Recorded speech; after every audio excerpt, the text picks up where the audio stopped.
at lunch. You are looking live. Live at lunch. Live at lunch with Ott and Hanny on 104.5 ESPN, Baton Rouge. What the hell's going on out here? Now, here's Jimmy Ott and Charles Haddegriff.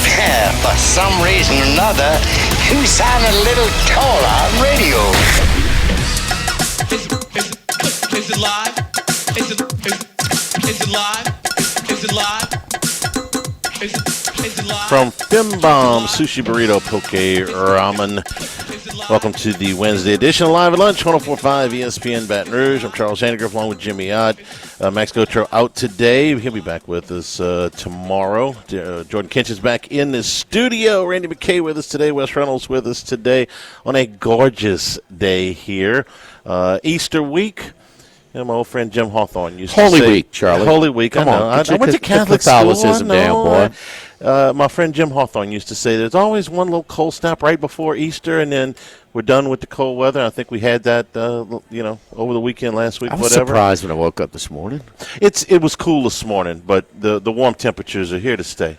And so over at Walmart. Yesterday afternoon was phenomenal. Since This I've morning been back, it's great. every afternoon it's been phenomenal. great. It's been great. Been wearing the hell out that green egg, man. Enjoying It's green egg season. Right.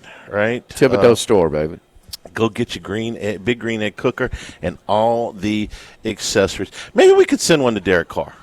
Maybe you and I can chip in and send one to Derek Carr. Make him feel a little bit more at home because he's not getting a whole lot of love these days.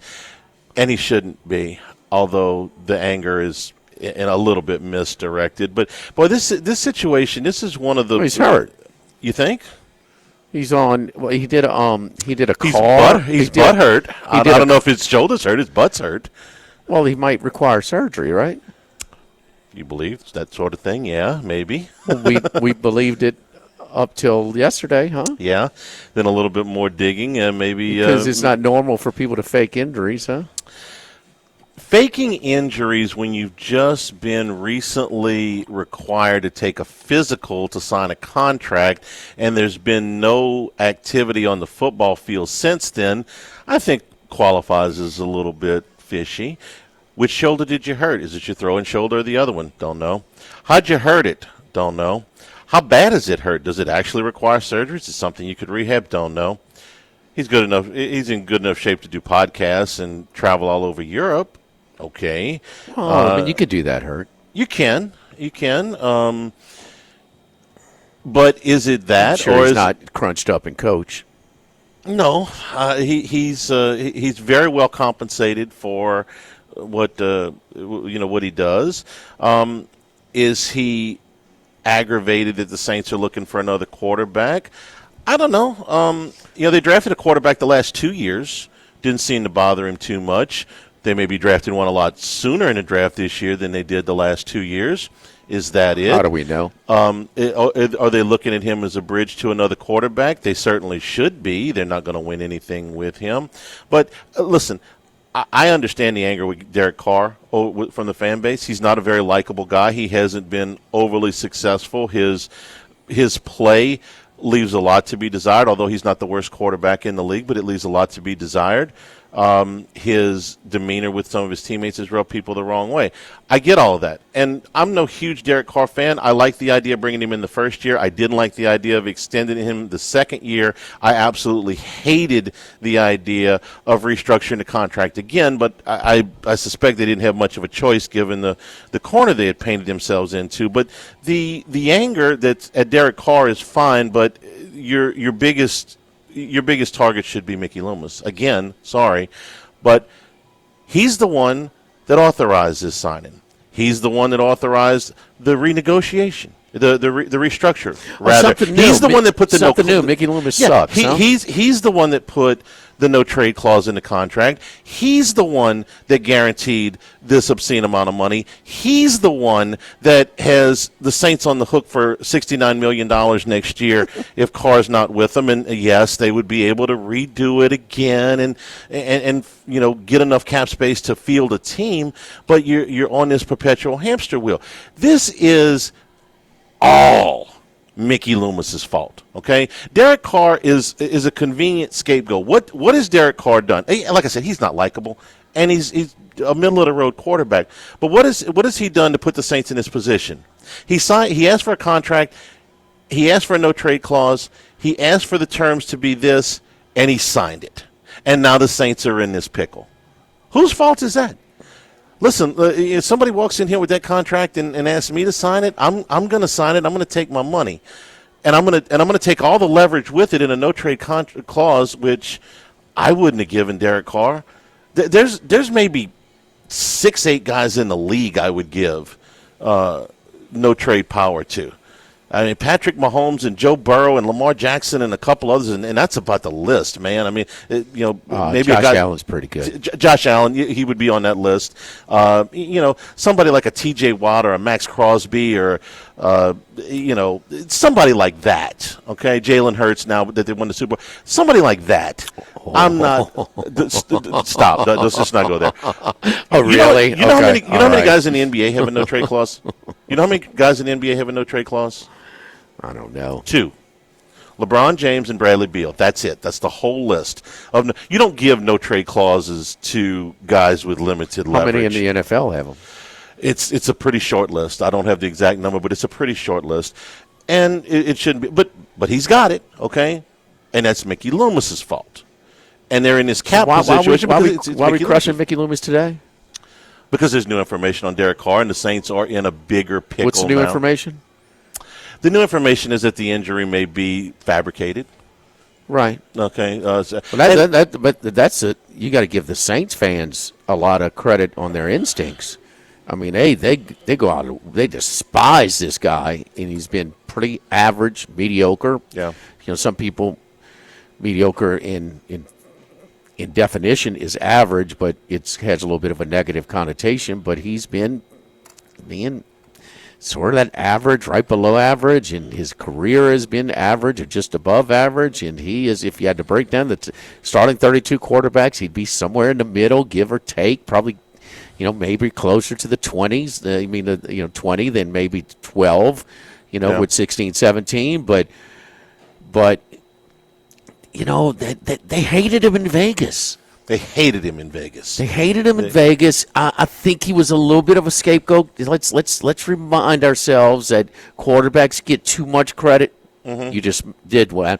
Too much credit and too much blame on the wins and losses of their teams. So part of that, we were reminded when we first got the Hornets here. Well, Shin is your owner. You think he's been a crappy owner there. What do you think you're going to get? But the Raiders, they were still, they were excited and they were crap. But he did get him to a playoff season one year and played pretty damn well. Pro Bowl year that year? I think so. Maybe. Yeah. I think so. But man, the Saints. How much is post Breeze? But they've had a couple of quarterbacks in between. Yeah. They hate this guy. He's actually made the money. He's actually made the Pro Bowl 4 times. Which the Pro Bowl, whatever. That's how much by as an alternate. Yeah, I would have to say probably half at least. Let's say he's had 1 Pro Bowl season. Let's just say that. Yeah. Okay, that's fair. Maybe a little bit more than that. Let's talk about the other reason why this story is getting so much more traction. Locally, it would have plenty of traction anyway, but nationally, it's got more traction because this now puts the Saints as the most likely team to draft Shedeur Sanders. But Charlie, that's different. Now, the local embarrassment has been there. We've beaten it to a pulp. I mean, it's just over and over and over. I got criticized for giving big picture too much for LSU basketball. Well, if you're not paying attention, if you can't smell that was a turd. But this has been a turd for quite some time. But now, yes, the Saints are not really a spotlight team. They're going to talk about the Cowboys. They're going to talk about these teams, the Giants, the Jets. They're going to talk about them to the Bears. But Saints ain't one of them. And now the Saints are being talked about more for this draft and what's going on right now. Yeah. And the Carr injury at first, a few days ago, they're being discussed more than they are during the season. And so now the embarrassment is expanding. And so, I got a feeling we have our buddy Matt Humans on tomorrow saying, you tried to warn us. You tried to warn us, right, you know. Right. And you're right. The intrigue at the top of the draft is mostly around Sanders. Are the Titans going to take Cam Ward? Yes. Okay. Are the Browns going to take Travis Hunter? Yes. If the Browns throw a big curveball, they might take Abdul Carter. But, yeah, that's pretty much done. Could the Giants take Shadur Sanders? They might, but most indications are that they will not. And after that, nobody else is really in the quarterback market until you get to the Saints, the next half that's dozen why picks. He's over. That's been why 8.5 for quite some time. That's why this is getting all of the attention. Will the Saints take Sanders? Would they even trade up for Sanders? I thought Dan Morgan had okay. Tell me that this is not a bright thing to do if you are the general manager of a football team. Dan Morgan, the general manager of Carolina, who has the 8th pick and happens to be in the same division as the Saints, said, yeah, we're open for business. Anybody want to trade up in front of the Saints? They looking for a quarterback? Come on, we'll do it. Now, is anybody going to trade up in front of the Saints to get Shadur Sanders? I don't know, probably not. But could it push the Saints into a panic move to make a trade with the Jets or somebody else in the top 5 to make sure they get their quarterback? Wouldn't that be a Saints move? Wouldn't it be just like Mickey Loomis to say, we wanted to make sure we got our guy, so we traded up to 6 or we traded up to 7 and squandered another, third-round pick or something in the process. I thought Morgan was, may not work, but it doesn't cost him anything but, hit and send on a tweet to say, yeah, sure, we'd be interested in trading. Anybody want to get in front of the Saints? We're right there for you. Mickey Loomis is an imbecile. Okay. That's okay. So that's breaking. So take take advantage. But I mean, of the Carr thing. If he's staging an injury because his feelings are hurt, man, he needs to get his ass kicked. I mean, just that simple. I mean, he is getting away with highway robbery. It was the market rate when they first brought him in. But you talk about you're gonna pay this dude $70 million to sit on the side next year. What's the odds on him taking a snap in the 2026 season for the New Orleans Saints? 0. In my opinion. 2026 season? Well, that's next season, right? I mean, I don't that's think the following season, right? Zero that's the $70 million season, right? Yeah. Okay, well, that's what I'm talking about, Charlie. What's the chances of him taking a snap when you're on the hook for $70 million? I think the chances are 0 that he takes any this year. Okay, I think they have to get him out of the building. Well, guess what? They're below 0 in 2026. Right. And this is almost exactly the same situation that the Denver Broncos had with Russell Wilson. Okay. You have a player. He's not terrible. He's still a capable starting quarterback in the league. I mean, he's not worse. Russell Wilson accomplished more things, way more than Derek Carr. But at this point, but he's also older. Okay, he's no longer an elite quarterback the way he once was. And they hated him. They hated him. And Peyton had to get him out the building, and it was going to require ripping the Band-Aid off in this obscene salary cap hit just to get him out of the building. And you say, well, who would want him? Okay. Pittsburgh took Russell Wilson. Why? Well, because he was nothing. Because he was free. Okay. And why would anybody take Derek Carr? Because the Saints are going to be paying the freight. He'll essentially be free. And he started. He was their starter this past season for the Steelers. So to get a starting quarterback, you get a starting quarterback for free. And if you're in Cleveland and you say, okay, we'll take him for free, sure, we'll take him for a year. Pittsburgh, I don't think would be foolish enough to do that thing again. But if the the Aaron Rodgers thing falls through, maybe they would take him for a year, essentially for free. That's what the Saints are charged with right now. How can you? And you're probably going to have to do this after June 1st to mitigate the cap hit. But how can you fastest get this guy out of the building? How can you fastest get him off of your books? And it's going to be a long process. What is the fastest way to get him out of New Orleans, which he obviously wants out of New Orleans? And I can't think of anybody besides Mickey Loomis that wants him in New Orleans. Somebody that will take a starting quarter. Look, a lot of desperate teams for quarterbacks. And after you get through the draft, you're going to see. He's damaged goods, though, Charlie. So was Russell Wilson. He was, but he was. I guess you take him for free. Yeah. Somebody who's desperate and takes him for free. Somebody who's in desperate need of a quarterback might be. somebody that gets somebody hurt in training camp or something. I don't know. If you did your homework too, man, you got to be watch your step. I mean, you make a couple of calls to Las Vegas and New Orleans and do some background, see what's going on. I mean, it's no secret. Geez. I mean, well, Wilson, they hated him at one stop, last year. But I mean, he was their starting quarterback. And he gone. Yeah. He's gone. And who's their projected starting quarterback this year? Yeah. So somebody will take a flyer on him for free. I mean, we've seen bad situations. I mean, Carson Wentz got, after he had gone through all his stuff, still got another chance somewhere. We've seen bad quarterbacks in bad situations before. Somebody will sign him, but they got to get him out of New Orleans. I mean, as efficiently and quickly as you can, because he can't play for the Saints anymore. I mean, he just can't. You can't bring him back in the building now. I don't think. You better watch your percentages, 0%. You know what you're talking about, right? You just went out of your way to criticize how they run the organization again for the umpteenth time. You make a point. Okay. Yeah, and you're going to tell me there's no chance he's going to come back? There's no chance. Really. I shouldn't. Really? I shouldn't. Well, you just. I painted myself. You got Saints fan in your blood. Yes. Because I've always said, it's hard to have it cut out. It's because their emotional attachment, emotion clouds your rationale.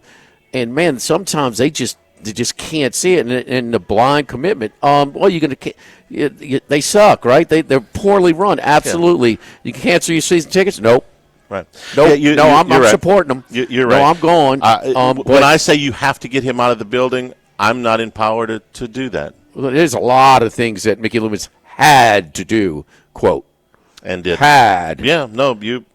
There's some things that Ms. Gale has to do. On that, and she's not doing it. On that, you are absolutely correct. We did a station survey, 2 months ago? What you should do? They should cut Derek Carr, go with, draft a quarterback somewhere, not in the first round, but somewhere, or bring in a veteran and let the two that they've got go now, and basically reset. And they just refuse to do it. And now if they take Sanders, who people are having, beat writers are trying to gauge is people that have no interest in drafting a quarterback. The quarterback is so they don't care about what they say.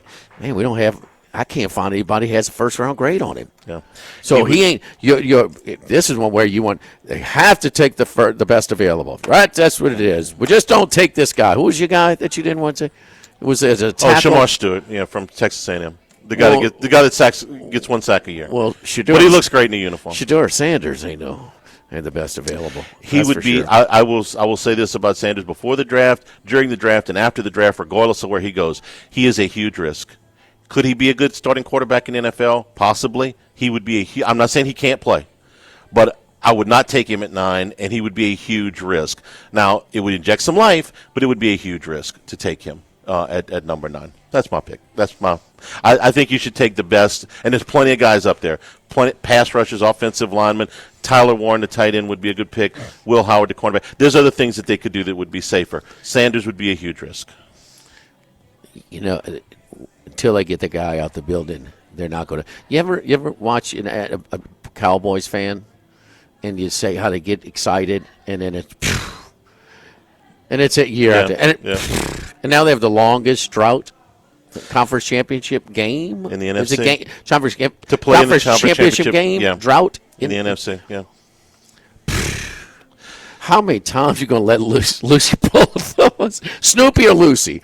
Give my peanuts straight. Lucy pulls the football from Charlie Brown. Yeah, right. Charlie, one thing we ain't pulling the football on you over here. It's swimsuit season, Charlie. That's right. So the healthy bowls over here at Finbom are great because they are delicious. They are light. You're not weighed down for the rest of your day, and they are light. It's just really, really good stuff. And you can create your own. Regular comes with 3 scoops of protein. The large comes with 4 scoops of protein. You can make it with a combo side and a drink for a little extra dollars. You choose your base, whether it's greens or rice, the purple rice, the sushi rice, steamed white rice. You choose your protein, the tuna, the scallops, the grilled chicken, salmon, seared tuna, spicy tuna, surimi crab, tempura shrimp, tofu. Then you do the toppings, the cilantro, ginger, lemon, lime, red cabbage, edamame, green onion, kale, spinach, cucumber, jalapeno, pico de gallo, pineapple, mango, corn, bean sprouts. We go on and on. Do a little cream cheese if you want on. Sauce it up with all of our different sauces. For the bomb sauce I love, got a nice kick to it. Poke sauce, the sriracha, wasabi, aioli, cucumber wasabi. You get the picture. I mean, there's so many ways to create these healthy bowls. They're really good, and it's just a win-win-win. Delicious, don't weigh you down, and it's healthy because you can't go to the beach Memorial Day weekend looking like that. You gotta be your best. Be at top of your shape. It's now. Now's the time, Charlie. Now's the time. Let's get ready for that beach weather. Live at Finbom, live at lunch, 104.5 ESPN Baton Rouge. Live at lunch with Ott and Hanny from Finbom. Sushi, burrito, poke, ramen on 104.5 ESPN Baton Rouge. And today's show brought to you also in part by Coastal Capital Advisors, your full-service financial planners, because when it comes to retirement, no two situations are the same. So Coastal Capital Advisors work with you. Doesn't matter where you are in life. Doesn't matter what your income is or your age. They'll tailor-make a plan specifically for you and your family so you can achieve those financial goals. I know because that's what they have done for me for a long time. So let Coastal Capital Advisors work with you as well as your business partners and your legal team, tax professionals, to make sure all your goals are achieved. Contact Philip Fontenot, 337-981-1376, and also at coastalcapitaladv.com. Advisory services provided by New Age Advisors, member FINRA, SIPC. LSU baseball bounced back from a rough weekend at Auburn with a 10-3 win over a really good McNeese team, by the way. Justin Hill may very well have a tournament team, former LSU pitcher down at McNeese. They were 26-5 going into last night. They used last night's game as a prep game. They were going to throw a pitcher an inning, and that's pretty much what they did. They threw 9 different guys last night. For LSU, they just needed to bounce back after 7 games on the road to come home. Jay Johnson shook up the top of the lineup. This is, I said earlier, this is a slump, right? So what do you do with a slump? When you got players that you need to replace, that's one thing, okay? But when you've got good hitters and you've got the guys that you want in the lineup and they're just slumping, what do? You change things up a little bit, and that's what he did last night, a little bit. Move Curiel from 1 to 2, Jones from 2 to 3, Dickinson from 3 to 1, and lo and behold, the 3 of them had 5 hits. Yes, I understand. They were playing McNeese, who was running a lot of pitchers out there, instead of Auburn, who was all juiced up for the weekend. But I'm here to tell you that sometimes when you just get a little bit of confidence back, when you start to break out of a slump, none of that stuff matters. So just changing it up, I appreciated what Johnson did. Doesn't look like much. It's the same 3 guys in the top 3 spots. Just change things up a little bit. See if it works. It helped last night. William Schmidt threw 3 strong innings, ran into problems in the 4th. This has been a theme for him of late, and I think it's part of his maturity as a pitcher. And he's just, got to continue to pitch. I know it's a boring take on it, but right now Schmidt's a freshman pitcher that's still kind of feeling his way. And I'm impressed by the fact that he's come out strong the last few outings, and then he gets into the second time through the lineup, and things, it seems like he gets a little bit more uncomfortable, maybe a little bit fatigued. I didn't think it was a bad outing last night. It was really good for 3, and then he ran into problems in the 4th. Maverick Rizzi, I thought, another, freshman who is, feeling his way, I thought had a terrific outing last night. He hit the first batter that he faced, but after that he struck out 6 and 2 2/3. And, man, look, it's a 6'9" guy that throws a 98-mile-an-hour fastball. I can find a use for him. I continue to hope for his development on SEC weekends out of the bullpen. Maybe as a short relief guy, maybe as a 1-inning guy, maybe as a get-you-out-of-the-inning guy, but I like Maverick Rizzi an awful lot. The bigger news came after the game when Jay Johnson announced that Gavin Guidry will have surgery on Friday and will miss the rest of the season. He hasn't pitched at all this year. A key cog in LSU's bullpen the last 2 years. Guidry was expected to be the closer this year, but right at the beginning of the season, a back injury kind of flared up on him. He was supposed to start that Nichols game that got canceled. they got postponed. He ended up going on the shelf for a while. They brought him to Texas. He threw a bullpen there. They were trying to build his his stamina back up, and they were medicating him for the back injury. Johnson said that what they found was that the medication was masking the pain and not fixing the problem. So they're going to do that this Friday. It's going to be about a 3 to 4 month recovery for Guidry. They hope to have him pitching in the fall, but he's not going to pitch this season for LSU. Not totally unexpected. The longer this thing lingered, the more you thought that this was a possibility. It's a back injury. They're tricky. And he was running out of time that he was going to be able to ramp up and help him in the postseason. So get it fixed, and hopefully he will be back in the fall. LSU wins the game by a score of 10-3, and they'll face Alabama tomorrow night at the Box. Alabama, the last 2 Friday nights have lost by a combined score of 23-3. So they've been shaky in series openers. LSU will be a strong favorite tomorrow night at the Box. LSU, we know the rankings around 8 or 9 after being swept in Auburn, but their official NCAA.com RPI is right there as well at 9. So we know about that all-important top 8 national seed. So they, from here on out, will certainly decide whether they get that national seed or not. Top 5 in the RPIs are all SEC teams, 7 of the top 9 and 8 of the top 11. How about Auburn in the top number 4 now, ahead of Tennessee? I wouldn't take Auburn in a series against Tennessee at any point. I would not, but they've got some good wins. They got the 3 wins against LSU are good. The 2 wins against Vandy are good. The 2 wins against Alabama are good. So there's some meat on the bone of the Auburn resume. Chad Reynolds, legacy title for all of your real estate closings, 296-0060, full-service title company servicing all of South Louisiana. Fast, friendly, professional services, which you get when you dial 296-0060. Buying, building, refinancing, nobody chooses but you. Choose Chad Reynolds, legacy title, 296-0060. Live at FinBomb, live at lunch, 104.5 ESPN Baton Rouge.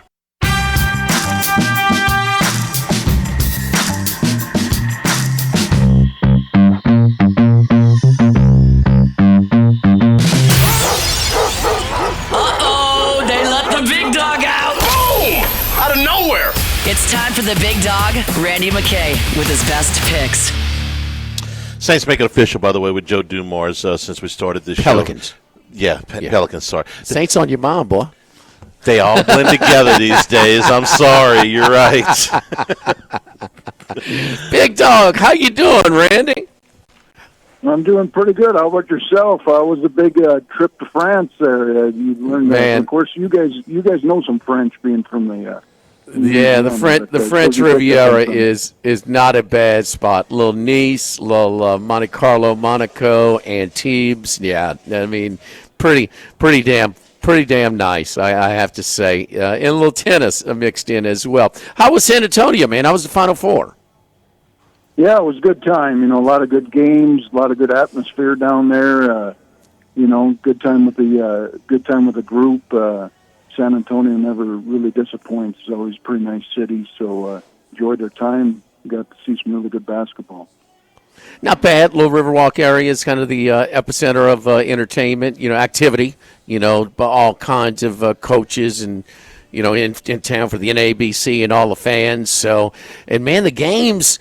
Were they good, or are they just really exciting? Or, I mean, a 9-point second half lead was mild with the Auburn-Florida game compared to the other two, and I just never saw Houston coming back against Duke, and I really didn't give Florida much of a chance to come back against Houston either. But man, did it treat you right or not?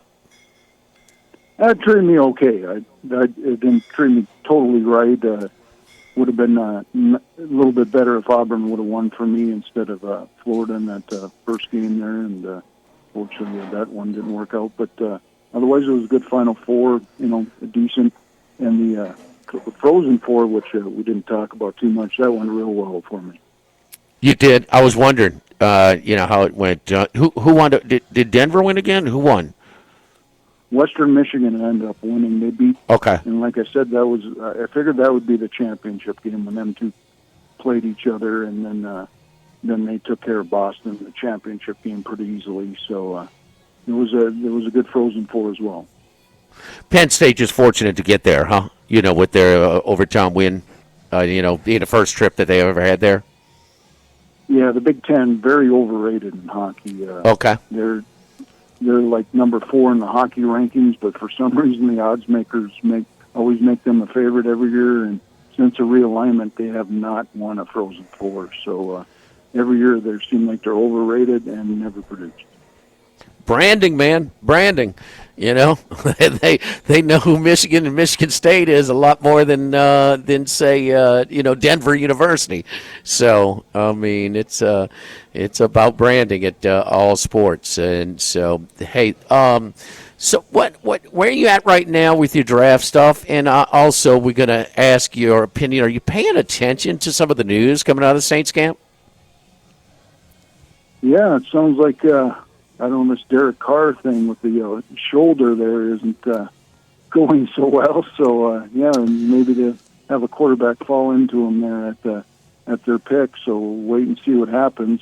As far as the draft stuff, I'm waiting for the sports books. So far, not too much out there as far as options to bet. I'm going to be in the state of Nevada here next few days or next week or so. So, maybe I'll have a little bit more options there, and I can always run to Arizona and bet the apps. But so far, not very many players in position and not too many options.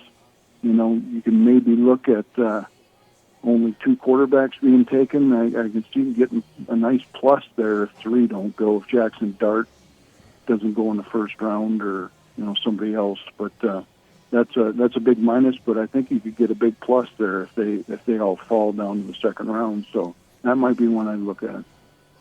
I looked at plus 250 on under 2.5 quarterbacks taken. I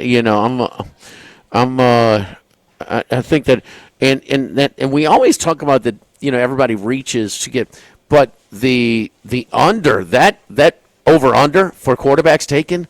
It's been an under. The under has been the profitable one, where maybe it's because we kind of think that, the quarterbacks are, the over. It went over last year. It did go over last year, so that's something to keep in mind. We know that Shadir Sanders is going to go in the first round now to the Saints or whatever. So that's 2. This is basically about 2 players. This is about Jackson Dart and Tyler Shugg out of Louisville. And the attraction is to trade up into the back end of the first round if you're, let's say Cleveland, okay, because you get that extra year on the quarterback's rookie contract. So that if you're looking at quarterback numbers, that's basically the 2 players you're looking at. Are either one or both of those 2 players going to get into the back end of the first round, or even the middle of the first round for teams trading back up? Randy? Yeah, definitely, and that's the way I'd look at it too. And I'm also looking at too, like a lot of these teams are, sure they don't want to play for next year, but you got Arch Manning probably coming out next year, and he's probably better than all of them that are going to get drafted this year. So let's wait and see what happens. Randy, I've heard that a lot. The Manning family has a history of being very patient and not ready to rush out of the college scene. I'm sure there's going to get, if somebody gives him some honest feedback, I mean, more reps help you, right, Charlie? Yes. Okay, so he would have 1 season of starting and going into the NFL? Yeah. I mean, they all seem to, value a college education. I mean, he's going to be compensated if he's, I'm not so sure, Randy, that he's going to be available in the draft next year. Although he would be the clear number 1, and I can't see where anybody would pass him up. It's not a slam dunk. He could take another year. He likes it at Texas. He's been offered the moon to leave Texas, and he stayed there. Peyton stayed for an extra year of college when he would have been the number 1 pick the year before. The money is there. The money would Eli be there. Eli stayed his 4 years. Huh? Yeah, Eli same thing. Yeah. I'm not certain Eli would have been the first pick after his junior year. Probably Peyton certainly would have been. But he stayed all 4 years. Right, he could have come out. So yeah, there's a lot of evidence that he could. So it would not be the biggest shock if he went back to Texas. Randy, there are tougher things to do than be the big man on campus at the University of Texas. I mean, and are they not recruiting? Do they not have the budget for player budget? I mean, they just went the only team to go to the last two playoffs. I mean, is their booster base excited about contributing to their player budget? Yeah. I mean, everything is working. Stable coaching situation. Everything is working their way, and he's already waited. It's 2 years now. Is it 2 seasons? Yeah. So he's. Everybody's talking about that. That is not a sure thing, Randy, in our opinion. No, I mean it's all good points, but as a GM, you kind of look ahead and like the Giants are in a tough position here. Do they take a quarterback when the GM and coach are probably on the hot seat, and do they want to keep their jobs or they want to play for the future? I mean, it's all tough stuff to figure out. So with him, you never know. And like you guys made good points about the Manning family. You're going to be restricted in Nevada more than outside of Nevada. So you know how that goes. They don't like it. They shut down the window 24 hours before the first pick, and that's it.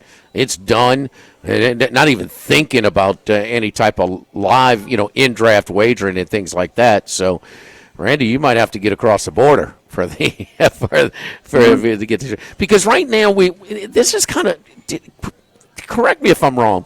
This seems like it's kind of harder this year, but man, we always during the draft we find some that kind of. It seems like some information gets out, and man, we just pop on them before the odds get really out of hand.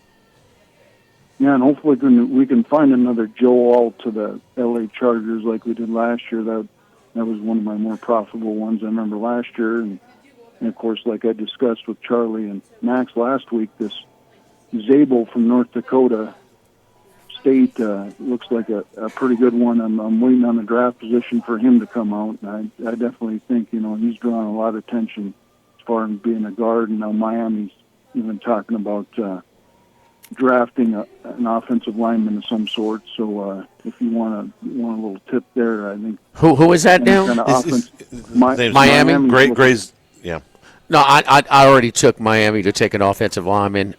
Even if Campbell or the other guy doesn't slip to him, I mean the numbers are there with Tua. I mean they're 625 winning percentage with him. They're 350 winning percentage without him. At 13, Mimbu or Campbell's not going to get to him, but I'll tell you who fits is Kelvin Banks from Texas. That's right about where he's supposed to go. He's the next best lineman on the board. But we 40 and 24 as Tua. We know the game of money. The ownership, we knew the owner was committed to him. They believed in him where he was going to get that long-term deal. But without him, 7-13, and it's an ugly 7-13 sometimes too with some of the guys that they put back there. So Armstead's gone. So I mean, even if one of those two, and Will Campbell's now minus considerable money to go number 4 to New England, minus 225. At the local shop, the Queen here, the DraftKings outlet. So yeah, I believe in that one. Another one I believe, and we had Harbaugh last year. We know how he's going to build.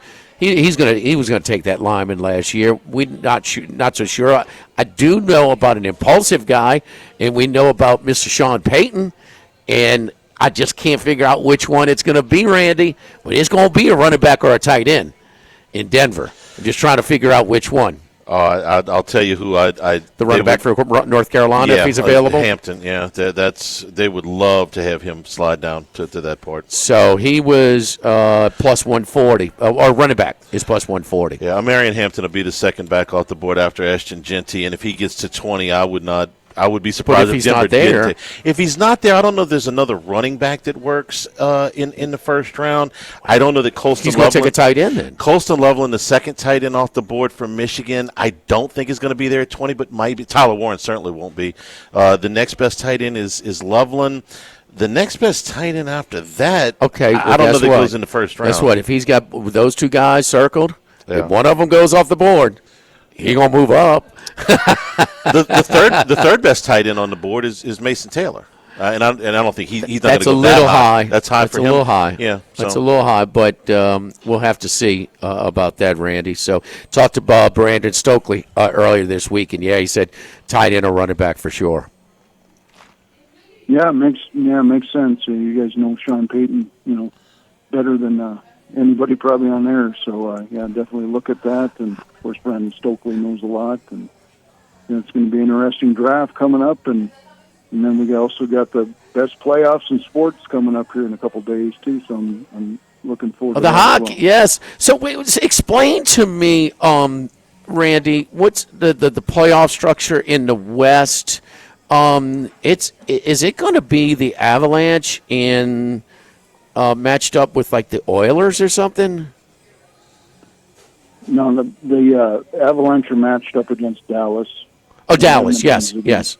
Edmonton's against the LA Kings. But Dallas and the Avalanche, they're like second and third to win the to win the West. Why are they matched up? I mean, they're just disappointing seasons right now. Yeah, unfortunately, the way the hockey playoffs do it now is sometimes the better teams get matched up against each other. They're the second and third team in the West, so they play each other. Vegas gets to play the lower team, which they play the number 7th ranked team, Minnesota, which is the second wild card or the first wild card team, and Winnipeg gets to play the lowest team because they have the best record, St. Louis. So that's all the NHL playoffs are nowadays. So unfortunately, you get some pretty good first-round matchups there with Colorado versus Dallas. Charlie, think about that. Dallas is the favorite to win the West, to win the conference. Avalanche is just behind Florida as the third choice, and they play in the first round in a bracket of 16. Yeah, that is odd. That's some that is aggravated coaches. I'm sure. Follow Randy on Twitter at RR39. Big dog. Good to hear your voice again, man. We'll get some draft picks from you next week for sure. Yeah, awesome. I'll have more next week as I'm going to shop around and then probably go down to Arizona, so I'll have something for you there. And, of course, I might even go to a couple of the Vegas Knights opening games, so I'll let you guys know about that, too. Thank you, Randy. All right. Good luck, everybody out there. Live at FinBomb, live at lunch, 104.5 ESPN Baton Rouge.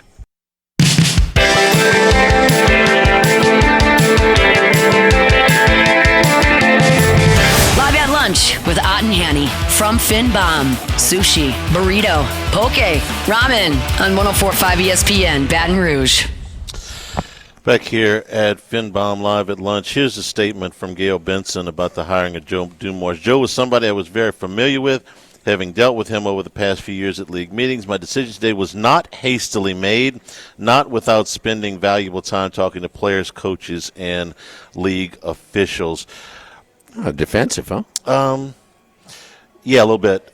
Because the criticism is that they did not do a full search, that they hired somebody I that think was one of their they friends. thought this out for a while, and they did it up. And obviously, they did because they didn't broach this after they fired David Griffin on Monday morning. Right. So, yeah, I mean, is he the right guy? I don't know, but it's not. Look, this. I'm just trying to be fair. It's not terrible to make sure you have a replacement that you feel is an improvement until before you fire the guy.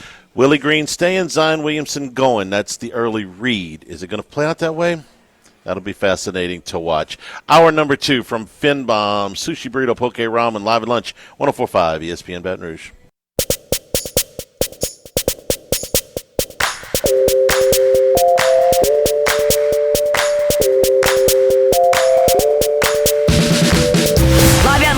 With Ott and Hanny from FinBomb, sushi, burrito, poke, ramen on 104.5 ESPN Baton Rouge. Back here at FinBomb, live at lunch, sushi, burrito, poke, ramen, and a whole lot more, man. You can build so many different options here at FinBomb, Jimmy. When you come in here, I mean, you talk about a wide variety, and they'll bring the ingredients. You build what you like. You build a lot of different stuff. Sushi burritos.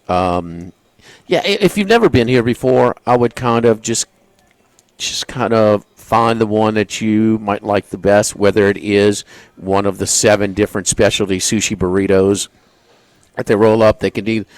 They can. You have different options of the rice and stuff like that. And then poke bowls. Get one of the specialty poke bowls, and then I would kind of navigate from there. You like this, you didn't like this. I want a little bit more of this or whatever. I want a little bit more spice and stuff like that. But I would start off with the specialties, and so Charlie, I like the rain bowl, and that's with the eye tuna, salmon, surimi crab, avocado, cucumber, green onion, seaweed salad, tobiko, wonton strips, and the unagi sauce. But I also have a little bit of poke sauce on the side as well, and I add fresh jalapenos. So I like a little spice to mine, child. I appreciate that. That. And as far as the sushi burrito, the F-bomb. The F-bomb? Yeah, it's Fin bomb. Yeah, all right, I got it. It's the F-bomb. Yes. Get your mind out the cutter, boy. Right. But yes, the hookup is good too. Spicy tuna, surimi crab, tempura shrimp. I think that's one that you get. With the cucumber guacamole on wonton strips, sweet chipotle mayo, and the unagi sauce. So it's just kind of what you want, but you can also create your own healthy bowls as well, which is I'm kind of figuring out what I'm doing with mine right now as I speak, Charlie. Oh, we got to do a little bit more show, and then I'll let you. Okay. I'll let you have All lunch. right. All right. This story is going to absolutely shock you. Okay. This report. Okay. I got a report. All right. Absolutely. Because there ain't nothing that's happened today. It shocked me. This is going. Saints are incompetent. Okay. This is going to. Cars a piece of. Yeah. Okay. And by the way, there's a few more national stories that are coming up, but it's all the same stuff. That he wants out of New Orleans. No kidding. Okay. Yeah. Has he officially requested a trade? That hasn't come out yet. But does he want out? He needs to shut up. He's really hurting himself. And I don't know what he's saying. He's really hurting himself. Yeah, just if he's faking an injury, that's just bad. Okay. I'm gonna take. Come on, please shock me. I'm gonna take a poll. The most unpopular quarterback in the United States of America at any level today. Is it Derek Carr? No, it's your boy from Tennessee, Nico Iamaleava. Yeah. Okay. Well, there is a report out now that he has put in the transfer portal "do not contact" on his little thing, which basically means, hey, I've already got a deal. I'm just working out the particulars. I don't want to be recruited. I know where I'm going, or I've got it narrowed down to a couple of schools. So don't call me. I'll call you if I'm interested. Okay. You think he gets a raise? Well, that's what I'm going to shock you with. The school that appears to be zeroing in on an offer for him is UCLA. And the offer, according to this report, is nowhere near the money that he was guaranteed at Tennessee last year, which was, according to the reports, $2.4 million. I know this absolutely shocks you given what you... so it's his sarcasm. Okay. Yes, of course. Okay. Well, I didn't know. No, I know. I didn't prep you for the second. You're playing your poker face there, because because if you were going to tell me, no, UCLA isn't... I'm like... I am shocked. Yeah. Right. Yeah. It's total sarcasm because when we talked about the schools that might want him, USC, UCLA, Maryland, North Carolina, it was, well, if he goes to UCLA, it ain't going to be for more money. Right. There's no doubt. And it's not. You're not only leaving a Southeastern Conference team, which the Southeastern Conference and the Big Ten have the most money by far. You're leaving one of the most. A top half of the SEC spending program. Would you say Tennessee's in the top 8 spending NIL? Yes. Okay. Because when we did the mark down the middle, they had a plan. Was Tennessee going to be a have or a have not? Well, they decided that they're going to spend. They're going to be a have. Well, no. I've always put them as a have. It's just because they have been so bad. They were so bad for so long on the field that. And part of them is, when it is Bama's heyday, they had that's an L right out the chute every year. Yeah. And that's, but they just had to get some sort of level of excitement, some sorts of excitement to get it out of them, and they got that now. I mean, they made it to the expanded playoff one year. I mean, it's not, but it's just a little something. There's a lot of comparisons between LSU and Tennessee. is not the recent history. Yeah. I mean, certainly the last 3 coaches didn't win national championships, okay? But, Tennessee but was I'm talking about cycling the through fan bad base. coaches. I mean, Yeah. that fan base, I mean, that numbers they had. Charlie, did you see what they did at the Horseshoe? That is unbelievable. Yeah. And that didn't. And then you say, hey, yeah, they just freed up $50,000 that you could buy through the Tennessee web. No, they had to jump through a little hoop. They had to get it done, and man, they embarrassed them with the fans that they brought. So they've been dying. They've just been a sleeping giant, But they have some history, and they've always been near a top 10 budget, always athletically and football. So they're a big operation. They've been so bad on the field. We're talking about scheduling. Are they one of the top half or bottom half with Texas, and Oklahoma coming in who've been better on the field in them, the last 10, 15, 20 years, whatever. And they cycled through a number of bad coaches, but they made a commitment at the start of the NIL era across the board, okay? Tennessee basketball is light years better than it was 10 years ago. Okay? Yes. Tennessee baseball yes. is 10 times light years better than they were 10 years ago, well, 5 years ago. It's easier in that sport. Correct. And you got the right coach. Okay, you didn't have – just because you go spend money doesn't mean you're going to get the right coach. But they throw a parade when they want it. They did. And now you're seeing them spend the money in football. So to leave there, you better be damn sure. Now, it's not unprecedented. We saw a starting quarterback in the SEC leave for a non-SEC school and I guess get more money. Did Carson Beck get more money from Miami than he got from Georgia? Yeah. Okay. Yes, and Miami's budget is not Georgia's, right? Miami is kind of the extreme on this deal. They got a few guys that really got some heavy dollars in that area and that are willing to just, hey, yeah, you can have it. Well, use it on the quarterback. I mean, they have overspent for some. They've kind of made it a little bit of a habit to overspend. So instead of flattening it out, where hey man, mix in some of that money with some interior linemen and some defensive players. I mean, that defense was a joke last year. It was a joke. So you find a team that's willing to overspend on a quarterback that has some money. UCLA would be pretty far down my list. Charlie, but he's from Long Beach. He's going back home. Okay. He's going back home. Fine. So, I mean, USC or UCLA, maybe his best path to playing time is UCLA. We'll take what they can afford. And, he's gotten beat up pretty good. He overplayed his hand. But like I'm telling you, how many guys – this can't be the only guy that how many got paid before the playoff? How many times did the university? Man, we got to find. Man, he talking about not even playing. We got to find some money for this guy. So, I mean, I can't believe that this is just one little isolated incident that this was happening at Tennessee. No, but his situation is so unique because they've been paying him since he was in high school. And the deal was in place, a 4-year deal that started paying him when he was in high school all the way through what they thought would be a 3-year college career. And I think his pro stock has dipped drastically. And not just this week. I'm talking about after the season. Because the season was okay, but it was nothing. So you break down his numbers and you yank out the Vanderbilt numbers and the Renowin numbers. Against the good teams, it ain't anything special. Charlie, eyeballs. He can't throw the ball real good. He is, and I was a little surprised. But they thought they had him. Other coaches thought he was the perfect guy. I read, but now they got the perfect guy for his system. Heupel, how many times is he? I mean, Central Florida, Tennessee. How many times they throw the ball a game? 35. I mean, it's up there, huh? I mean, it's on the high end in the league. They didn't throw it last year.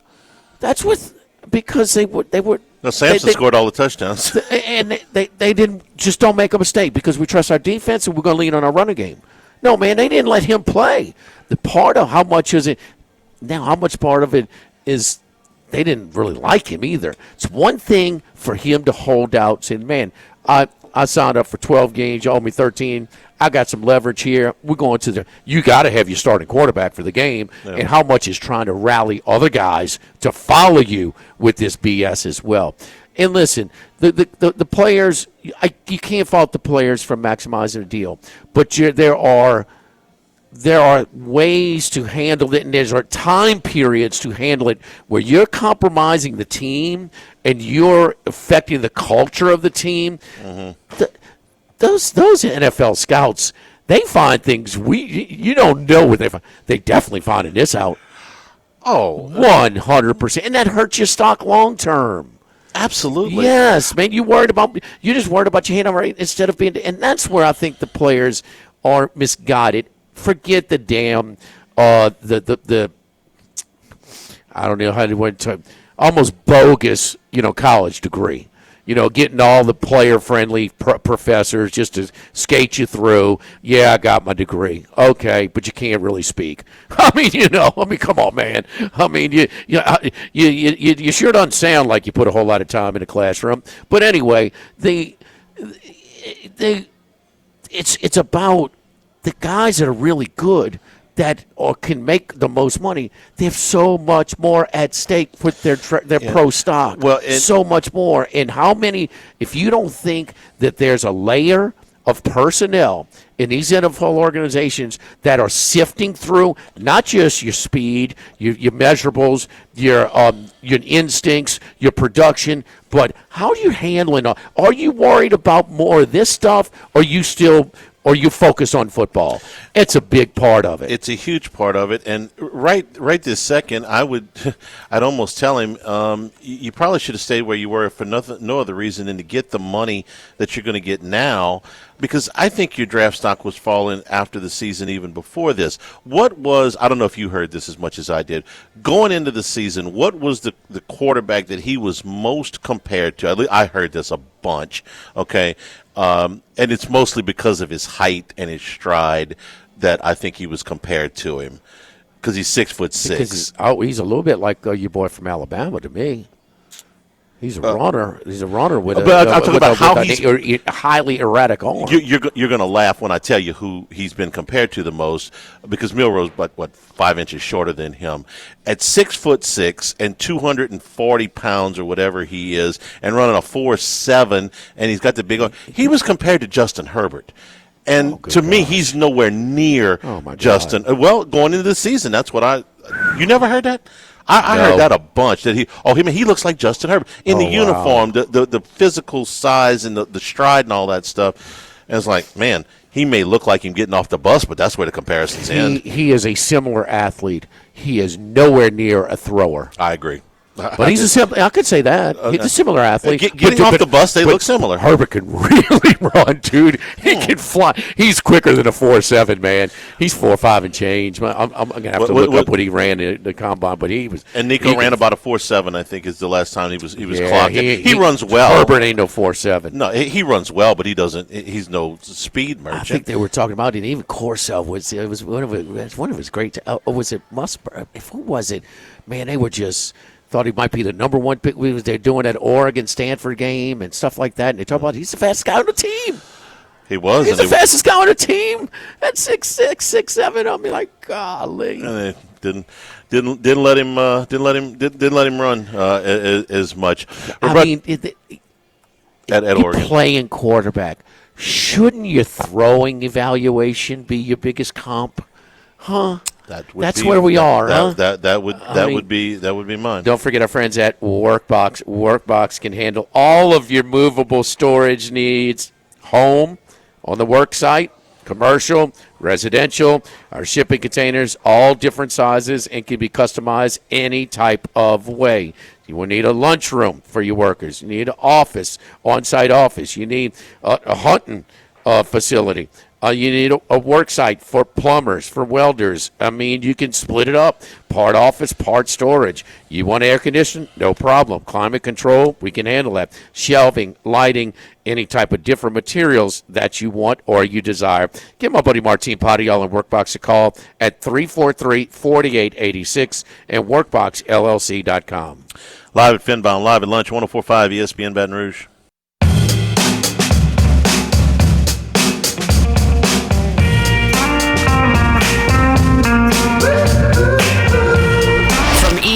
North to south, but we're heading west. It's Wes Reynolds from VSiN. Wes, how you doing, buddy? I'm doing well, Jimmy. How are you? Doing good, man. Well, what did you think of the Masters? I mean, had a little bit of everything. So, but compelling television for sure. Yeah, it did have a little bit of everything. I never thought when I got in on McIlroy and I did it after the front nine, I got 4-1 because I had seen enough. I'm like, I'm not going to miss out when he finally wins this thing. So it was almost like a FOMO, like a fear of missing out play, and I bet it live 4-1.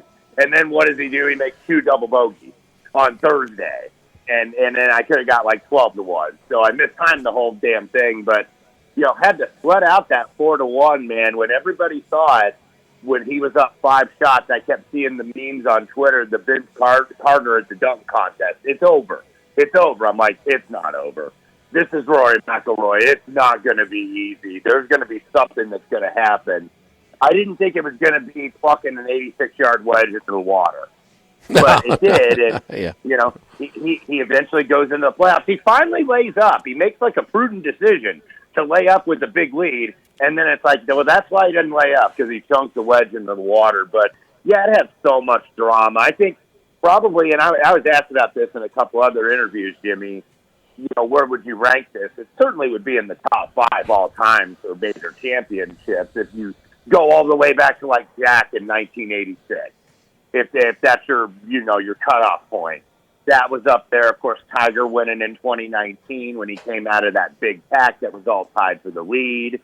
Watson against Stewart Cink at Turnberry at the 09 Open. Yeah, this is one of the greatest ever, and Rory McIlroy, finally, the 11th time is a charm. He clears it. He wins the career Grand Slam. He, at least at the bare minimum, becomes the best European player ever. And we'll see, where he goes from here. What's his new benchmark now? So what hole was that where which makes it more inexplicable that he actually laid up and he still dunked 13. It was 13. So after 4, where he gave up 3 strokes in the first 2 holes, he gains 4 on 3 and 4. But from 4 to 13, I mean, he wides the lead from 3 to 4 strokes. I mean, it looked like it was cruising. I mean, it was, maybe he wasn't scoring great, or hitting every green in every fairway, but the damn lead wasn't going anywhere. It only widened a little bit. Now, which gets to our point, we kind of had a little discussion earlier this week. DeChambeau. Now, DeChambeau coming off, with his new bubbly personality with the patrons, and after he drains the long putt and he secures the final pairing with Rory, he pulls within 2, and then again, why was he not more clutch in this round? Some say maybe the Masters is a different level of pressure. There's a little bit of that, I think. Plus, if you really looked at the numbers going in throughout the tournament and then into Sunday, he didn't hit the ball as well as Rory did. Nobody hit the ball better than Rory. Rory ended up being number 1 on strokes gained approach, and we know Rory much better usually off the tee than he is with the irons. And it's if he's going to be good with the irons, then he's the guy to beat. And Bryson, I think, got a lot of his game going with the around the green stuff, and no more was that more evident than on 18 where he was 45 feet and just off the green and putted that in.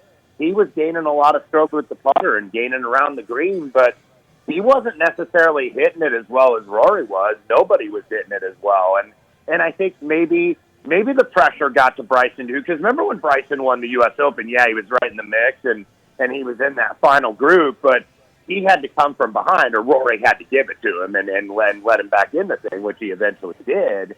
But Bryson, I think, when you're not week to week playing that kind of pressure and in some of these live events, and you're not dealing with that, there's a little bit of an adjustment to take for that. And I think Bryson, maybe Rory got in Bryson's head this time. I don't think intentionally. I just think, he gave him the silent treatment, didn't really talk to him during the round, but Tiger never really did that either. And, for a long time, it seemed like Bryson was in Rory's head because of how long Bryson was hitting it, and Rory kind of became obsessed with that and let it get to him a bit.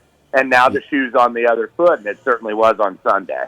That was my read, that Bryson was getting his head. I mean, they remember history. I mean, remember the U.S. Open last year. And so, I mean, Rory choked. He choked. And Bryson hit the big shot. You know, I mean, he thought he could do it. And after here we go again. I mean, in double right out the chute. And then Bryson, Rory spoke with his damn clubs.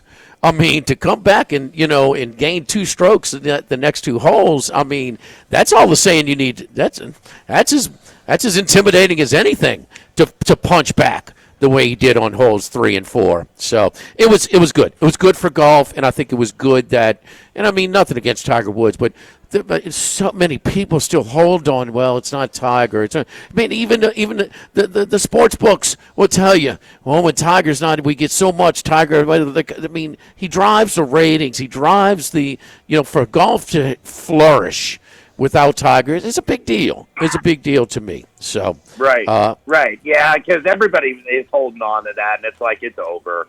It's over now. Like, I don't want to see him come back out there and just limp around. And, be like the old fighter who doesn't have it anymore. So it's best to move on with this generation. Go watch Joe Namath for the Rams, or O.J. Simpson with the 49ers, Emmitt Smith with the car. It's not.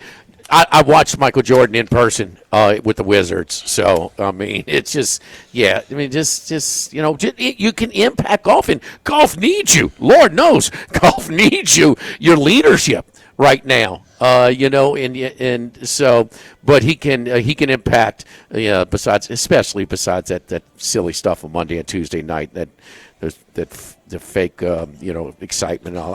Arena golf. Yeah, arena golf. That just not my deal. Anyway, let's get to the RBC Heritage. Scotty Scheffler is the overwhelming favorite. Colin Morikawa, Xander Schauffele, and Aubert the clumped up second, third, fourth choice after that. Wes.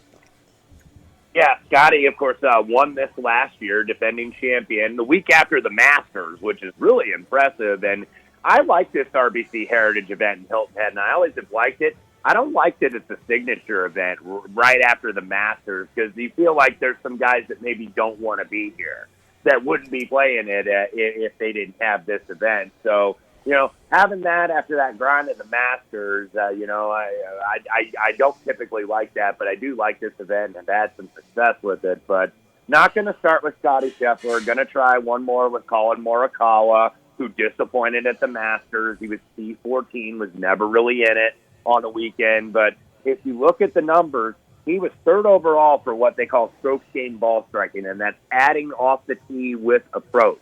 The 2 guys that were ahead of him were in the playoffs, Rory McIlroy and Justin Rose.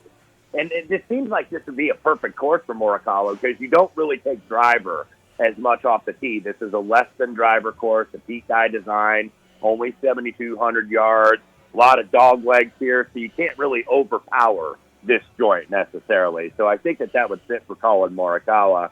Also played Patrick Cantlay, who 2.5-year drought, and maybe that's karma for the fact that what I saw yesterday on the social, that he didn't sign the autograph for some young lad. So that Patrick Cantlay, being who Patrick Cantlay is, he's one of the heels, and that's his personality. But he's got a damn good record here. Third, second, missed 1 cut, third, seventh, and third. So really good on Pete Dye designs, Patrick Cantlay. So we go from a guy that's kind of a heel to a guy that's kind of a nice guy, and that's Tommy Fleetwood at 33-1. We all saw Rory when he came off the 18th green. The first player to greet him was his ride or die, his Irishman, Shane Lowry, who gave him that big bear hug. And I considered Shane this week as well. I did not end up getting on him with the outright. But the next player that greeted him was one Tommy Fleetwood, who has his own albatross to kind of get off his back. Rory got the career Grand Slam off his back. Well, Tommy Fleetwood is still trying to win in America for the first time on the PGA Tour. He's got 7 DP World Tour wins, hasn't won here in the States, but was T21 last week at the Masters, but third behind Rory and Patrick Reed for strokes gained tee to green. So maybe seeing his buddy, finally accomplish that milestone gives him a little bit of feel good, gives him a little bit of motivation. So Tommy Fleetwood, 33-1. Then the last 2, Sungjae M at 40-1. I was down to him or Seth Straka. So hopefully I didn't pick the wrong 40-1 guy. But Sungjae was 5th at Augusta last week. Didn't really get a lot out of the ball striking either until Sunday's final round. But 4 pretty good finishes here at Harbortown, 13, 21, 7, and 12. 3 top 5s this season. Has not won on the PGA Tour, actually, for about 3.5 years, even though he's won back in his home of South Korea each of the last 2 years. So Sungjae, I think, could really go well here at 40-1. And then Daniel Berger, 50-1, T21 last week at the Masters. I keep riding this guy because I think he's getting closer. Wes, and he's closer. not Florida. This is not Florida. It's South Carolina. Wes. I know, but it's a short course. But it's a shorter course, and if you look, the 3 PGA Tour victories the guy's got: Southwind up at Memphis, where they have the FedEx St. Jude, Pebble Beach, Colonial, all shorter courses that are a little bit more technical, that cater to, I think, the more iron players and ball strikers. He was 6 for greens in regulation last week. So those are my 5. I didn't really go deep with any bombs. Considered a couple. Considered Tom Hoagie, who's really hitting his approaches very well. But those guys will probably be placement market guys that I play, like top 20, top 30. There you go. Wes, trust me, I am kidding. I'm getting on you about your picks. But, I mean, I know that you were committed to him in the Florida swing earlier. I like Tommy Fleetwood, too. He's a nice guy. He's a really good golfer. I feel compelled to speak for Max since he's out today. Yeah. Perennial loser. And he picks him. Perennial loser. God, he seems like he's always around there, though. I've got the wheel of losers this week, man, with Cantlay, who hadn't won in a while, and Morikawa, and Tommy, Sungjae. So maybe this is the breakthrough week, or maybe Scotty Scheffler just goes ahead and beats me again. Well, didn't we just see a sort of a streak snapped, huh? Yeah. Last week. So, I mean, and if you're ever wondering about if he was carrying any of the pressure with him, I think he showed you that in his drop to his knees, and then he told you that when he said, "I've got a question first. What are we going to talk about next year?" Open the press conference. He showed you and he told you, and I've got a feeling that, I don't like the staged emotion and stuff. I think that was some genuine stuff, and he showed you. He had the world. Wes, what would he have done if it was a 5-foot putt? I mean, or 6-foot putt, that he just missed. I mean, he put that thing where it was going to be tough to miss that one. Yeah, it was all mental because we saw him hit some unbelievably good shots during that. I mean, they reminded me of Tiger, when I think it was 2011 when David Faraday was doing the right at it, when he went right at it on that par 5 and put it to like 3 feet. And it's like, he can't lose with these kind of good shots. But now, we'll see how it goes for Rory. Is the pressure off? And now all of a sudden, hey, I can just relax and go play, and then I'm going to get a couple more majors in quick order? Or does eventually complacency set in where he's kind of content? He's like, you know what? I took 11 years to accomplish this. I accomplished it. So we'll see how it is. I tend to be the former. I tend to think he's got a little more fight left in him, and he's going to be very driven. That it's an exhale, but is it something that he could just free swing now? Now he's had some he likes these courses too. Quail Hollow and Oakmont. I mean, he won 4 times, by the way. Yeah, in the British, so he can exhale there, or is he going on the like we saw Koepka at the hockey game? Is he in too much celebration mode? So who knows how everybody handles success a little bit differently, but it'll be interesting. But he was the best golfer over the weekend. He deserved it. And, I mean, he had some hiccups, but my goodness, he stroked the ball pretty damn. And one thing about it, when you watch the ball tracker, so when they hit a driver, if they don't even look, they just pick up their tee, that's a good sign.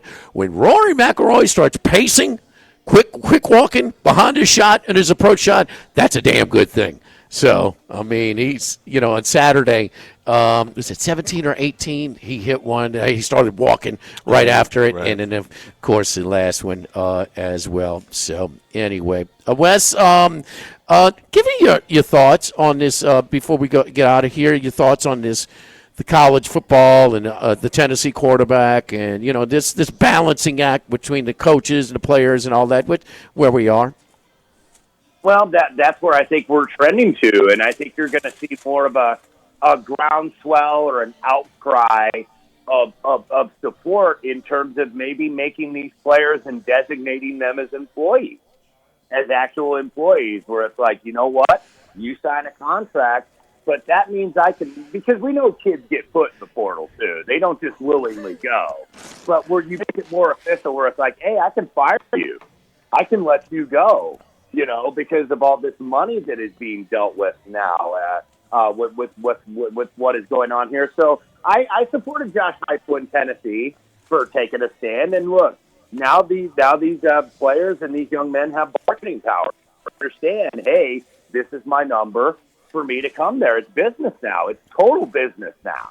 They have to go to class to stay eligible, but let's be honest. It's total business. It's total pay for play. This is not name, image, and likeness, where it's like, okay, you can get paid for signing autographs at the local Italian restaurant for 2 hours and taking pictures. This is not name, image, and likeness. This is pay for play, and you're gonna see you're seeing it more and more, and it kind of sucks for fans. The program, you follow a kid from his freshman year to his senior year and see how he gets better. And you don't get that. You don't get to establish that relationship. Like, it's an entire new roster. Look at where I am with Indiana basketball. Right. New roster this year.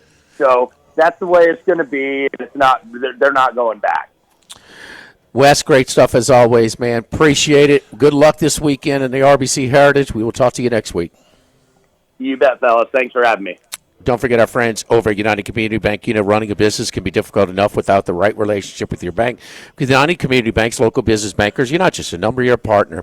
Our great team of bankers, Heath Meir, Nicole Glover, Hunter Creed, David Campbell, David Henry, Prentice Wilkes, United Community Bank. Locations from Baton Rouge to Golden Meadow, including their newest branch right down the street at Burbank and Bluebonnet. We've been serving the people of South Louisiana for over 50 years. United Community Bank, Embraer FDIC, Equal Housing Lender. Live at Finbom, live at lunch, 104.5 ESPN Baton Rouge.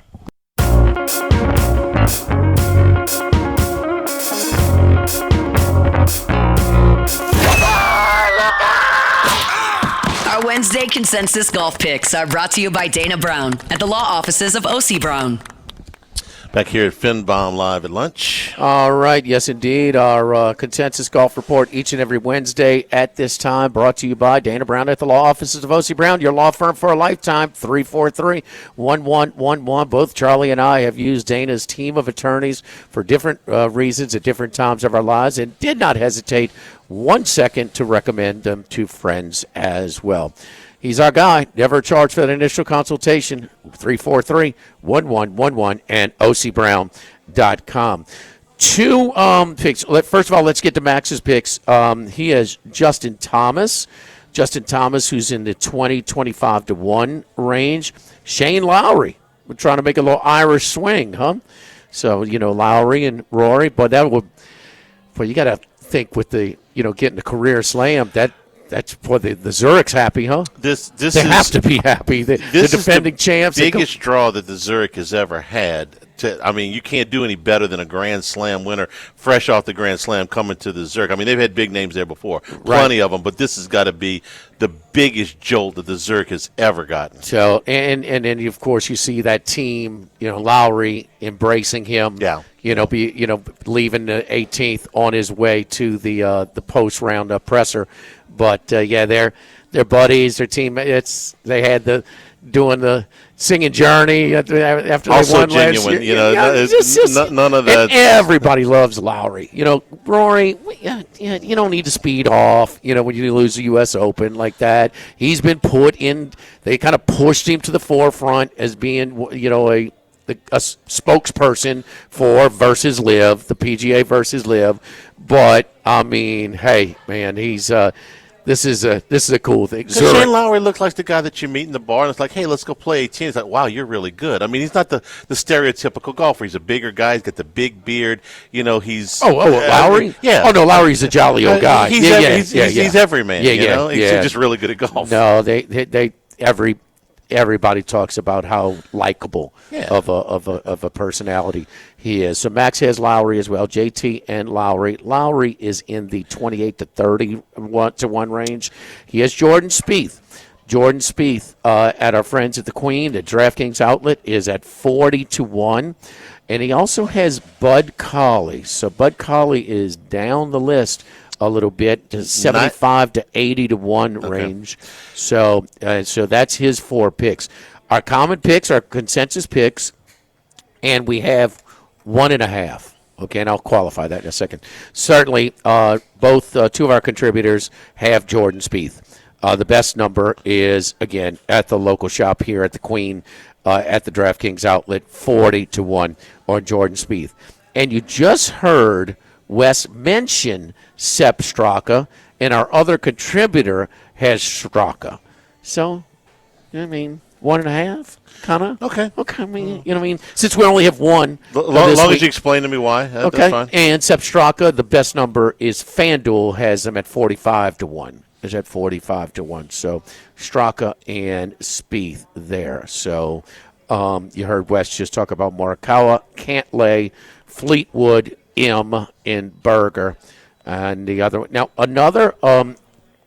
It's not. Where is it? It's where's the top finish, including ties, top 20. I'm trying to find top 5. But one of our contributors likes the top 5 with Scheffler. So it kind of maybe a little safe. People really point that Scheffler is going to be hard to beat. Some people are even looking that you may want to look at the tournament winner, without Scheffler. Yeah, type of props. He's somewhere around plus 400, which is ridiculously low for a favorite in a golf tournament. And look, he never really made a run at winning the Masters, but he didn't play badly. He was there all weekend. He never had that monster round where he went low, but he didn't play bad. What is Max's problem? I mean, he can't give us a first round leader, a pick. Last week, wait till I get him. Last week he did. Last week he did. You off sunning yourself on the Riviera. He made money for us. Hit last 65. 66 to 1. Justin Rose. I mean, you can shave it down to 65 to 1, Max. We can put a unit on it. I mean, what is wrong with him? He was here working while you were on vacation, man. And where is he now? He's on vacation? Working vacation. Working vacation. Is he in Nice? He is not in Nice. He is considerably west of Nice.